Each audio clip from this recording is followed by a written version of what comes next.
हाँ जी, नमस्कार। जैसा कि प्रस्तावना चल रहा था हमारा, प्रस्तावना में हमने बहुत सारे शब्द समझ लिए थे, उनके बारे में बातचीत कर ली थी। आगे अब ये लेक्चर थोड़ा छोटा होगा, 15-20 मिनट का होगा। इसमें हमें समझेंगे कि क्या क्या इसमें रह गया था, उसके बारे में समझेंगे। और जो कुछ संशोधन हुए हैं प्रस्तावना में, कितनी बार हुआ है, क्या क्या शब्द जोड़े गए, उसके बारे में देखेंगे। क्या क्या केसेज इसके बारे में हैं, कौन कौन से केसेज उठे हैं प्रस्तावना के बारे में, ये सब जानेंगे आज के लेक्चर में। तो देखिए, हमने समझ लिया था कि हम भारत के लोग भारत को एक संपूर्ण प्रभुत्व संपन्न समाजवादी पंथ निरपेक्ष लोकतंत्रात्मक गणराज्य बनाने के लिए तथा उसके समस्त नागरिकों को, आज हम यहाँ से पढ़ेंगे, समस्त नागरिकों को सामाजिक, आर्थिक और राजनीतिक न्याय, जस्टिस क्या देना चाहते हैं हम, जस्टिस क्या मिलना चाहिए। सामाजिक न्याय मिलेगा भारत में निवास करने वाले व्यक्तियों को या नागरिकों को।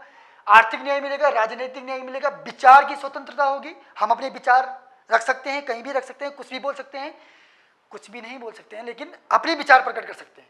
विचार की स्वतंत्रता होता है, अभिव्यक्त, हम अभिव्यक्त एक्सप्रेस कर सकते हैं।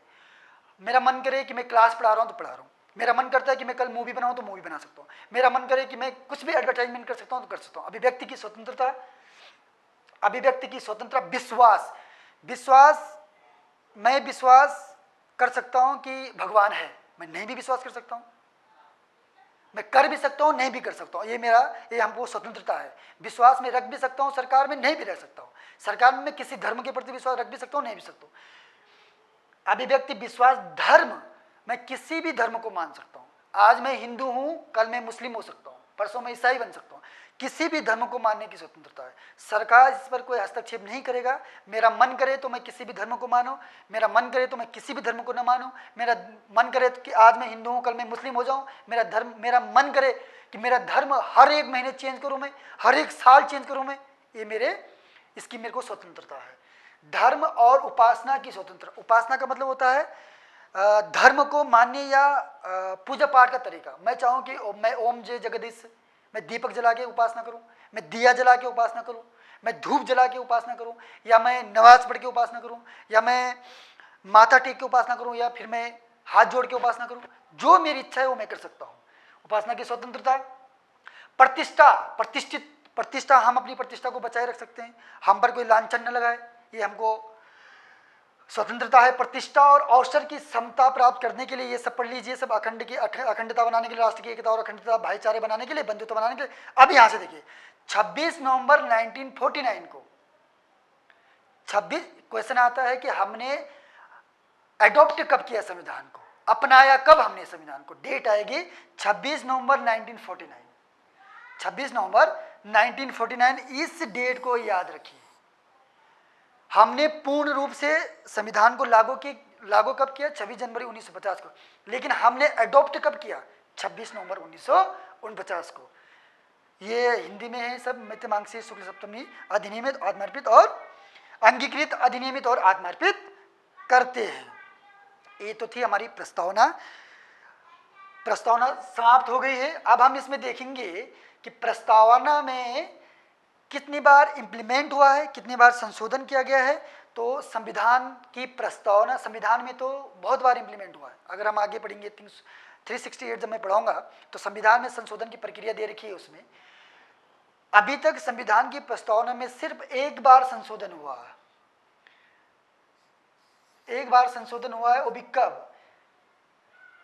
42वां संविधान संशोधन। 42वां संविधान संशोधन हुआ था 1976, 1976 में। संविधान में संशोधन नहीं हुआ था, संविधान की प्रस्तावना में संशोधन हुआ, और आज तक सिर्फ एक ही बार संशोधन हुआ। संविधान की प्रस्तावना में संशोधन हुआ और 3 शब्द जोड़े गए। प्रस्तावना में कौन कौन से सर? धर्मनिरपेक्ष या पंथ निरपेक्ष, समाजवाद और अखंडता। हम भारत सर समस्त नागरिकों, आर्थिक, राजनीतिक न्याय और अखंडता एक शब्द होगा इधर, और अखंडता। ये 3 शब्द 42वां संविधान संशोधन 1976 द्वारा जोड़े गए। ये 3 शब्द। क्वेश्चन आएगा, संविधान की प्रस्तावना में कितनी बार संशोधन हुआ है? एक बार, सिर्फ एक बार संशोधन हुआ। कब हुआ? 1976 में। कब हुआ? 1976 में। कौन सा संवैधानिक संशोधन था? 42वां संविधान संशोधन था। क्लियर हो गया?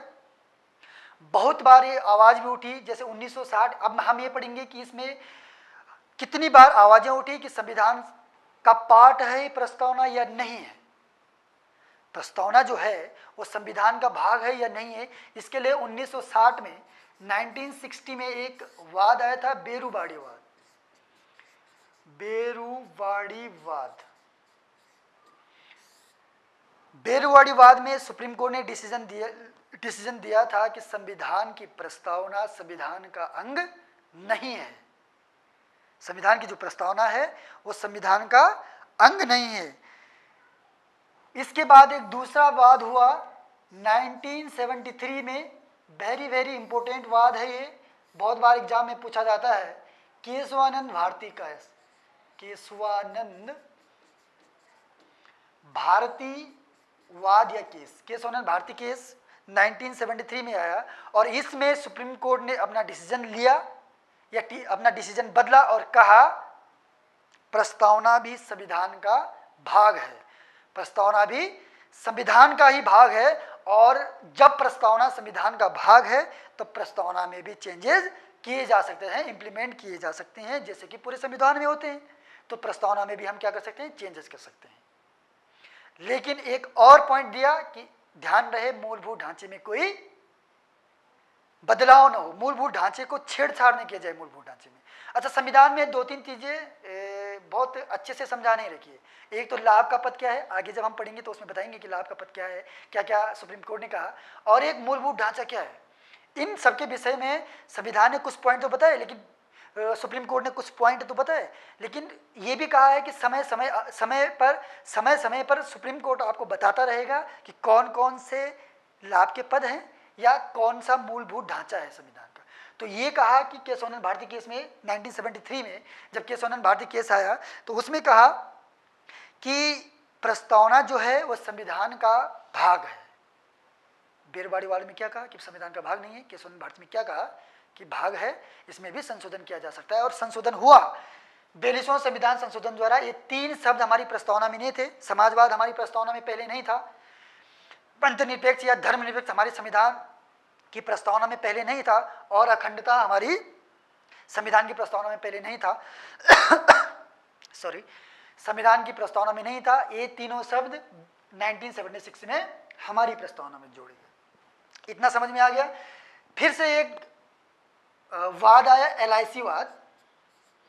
LIC वाद आया 1995 में, 1995 में ये एक वाद है, 1995 में 1995 में एक वाद है LIC वाद।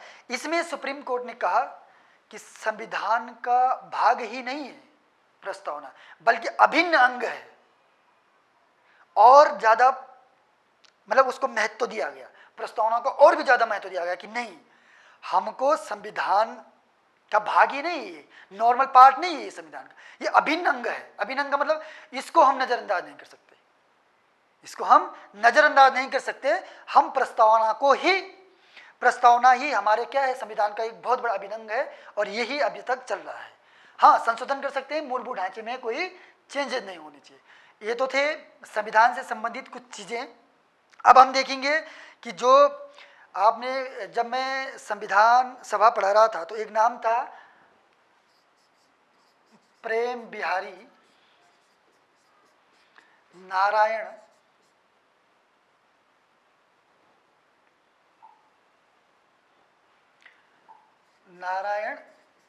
रायजादा। प्रेम बिहारी नारायण रायजादा का नाम आपने सुना होगा। ये वो व्यक्ति हैं जो जिनकी हैंड राइटिंग में संविधान को लिखा गया। इस व्यक्ति का नाम याद रखिए जरा। ये व्यक्ति कैलीग्राफी, एक शब्द होता है कैलीग्राफी, आपने सुना भी होगा ये शब्द कैलीग्राफी। हैंड राइटिंग और कैलीग्राफी में अंतर क्या है? हैंड राइटिंग तो किसी की भी अच्छी हो सकती है, लेकिन कैलीग्राफी का मतलब होता है शब्दों को स्टाइलिश लिखना। शब्दों को मतलब अगर ये ऐसा होता है तो अगर स्टाइलिश में लिखे, ये तो स्टाइलिश मतलब शब्दों को थोड़ा सुंदर करके और स्टाइलिश में लिखना। तो ये वही व्यक्ति हैं जो कैलीग्राफी में निपुण थे। इनका ये इनके माता पिता जब ये पैदा हुए थे उसके कुछ समय बाद ही एक्सपायर हो गए थे दोनों। इनकी परवरिश इनके दादा ने की थी, जो इनके पूरे खानदान कैलीग्राफी के लिए जाना जाता था।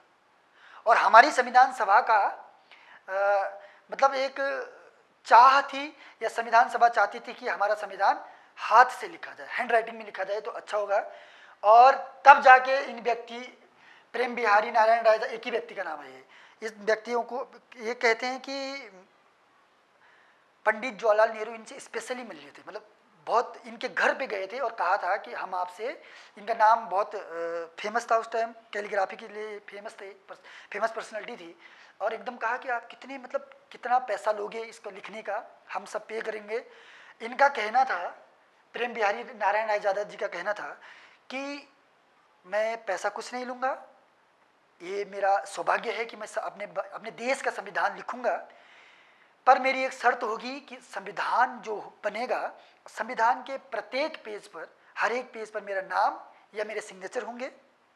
और लास्ट की जब समाप्त हो जाएगा लिखना, जब पूरा कंप्लीट हो जाएगा ये संविधान, तो आखिरी पेज पर मेरे दादाजी का नाम और मेरा नाम लिखा होगा। क्योंकि मैंने ये कैलीग्राफी अपने दादाजी से सीखी और मैं उनको भी इसका श्रेय देना चाहता हूँ। पंडित जवाहरलाल नेहरू की इसमें कोई दिक्कत ही नहीं थी, कोई बात नहीं, आप लिख सकते हैं। प्रत्येक पेज पर इस व्यक्ति के हस्ताक्षर हैं। हमारा संविधान अंग्रेजी भाषा में लिखा गया है, ध्यान से समझिए जरा, हमारा जो संविधान है वो अंग्रेजी में लिखा गया है और प्रत्येक पेज पर प्रेम बिहारी नारायण रायजादा जी के सिग्नेचर हैं। एक दूसरे व्यक्ति भी थे, मैंने उनका नाम भी लिया होगा जब हमने संविधान सभा वाला जो लेक्चर देखा, उसमें नंदलाल बोस का भी बहुत बड़ा योगदान है संविधान को बनाने में। या ये इस व्यक्ति का काम क्या था, इस व्यक्ति का काम था, अभी मैं बताऊंगा आपको। इस व्यक्ति का काम था, आई थिंक ये आ रहा है, हाँ आ रहा होगा, देखिए जरा। इस व्यक्ति का काम था कि जो ये संविधान का जो ये पेज है, इस पेज को बाउंड्री मतलब बहुत सुंदर तरीके से सजाना। और कहते हैं कि संविधान का हर एक जो पेज है वो नंदलाल बोस और एक स्टूडेंट था इनका, जो इनकी हेल्प करने वाला स्टूडेंट थे, इनके स्टूडेंट थे, उन्होंने हेल्प किया इस संविधान को, जो पेजेस थे उनको सजाने में। कहते हैं कि इस संविधान के जो पेजेस हैं वो फूल पत्तियों से सजाया गया है। जबकि कोई इतिहासकार कहता है, या बहुत सारे इतिहासकार ये भी मानते हैं कि ये जो फूल पत्तियाँ, ये नॉर्मल फूल पत्तियाँ नहीं है, बल्कि इन फूल पत्तियों को शब्द दिए गए हैं। शब्द मतलब इन फूल पत्तियों में पूरी आज़ादी का वर्णन किया गया है चारों तरफ। ये जो डिजाइन किया गया है संविधान के प्रत्येक पेज पर, आज़ादी के टाइम जो जो घटनाएं हुई उनको उकेरा गया है इनमें। तो इन दो व्यक्तियों का नाम बहुत अभी तक तो इतना ज़्यादा नहीं पूछा गया कि किस व्यक्ति द्वारा लिखा गया है, लेकिन एक एग्जाम में रेलवे का पेपर देख रहा था, उसमें पूछा गया कि किस व्यक्ति द्वारा संविधान को लिखा गया, किस व्यक्ति द्वारा लिखा गया। प्रेम बिहारी नारायण रायजादा द्वारा लिखा। अब संविधान का लगभग इंट्रोडक्शन कंप्लीट हो गया है। इंट्रोडक्शन क्या, हमने प्रस्तावना को भी पढ़ लिया, प्रस्तावना भी कंप्लीट हो गई है।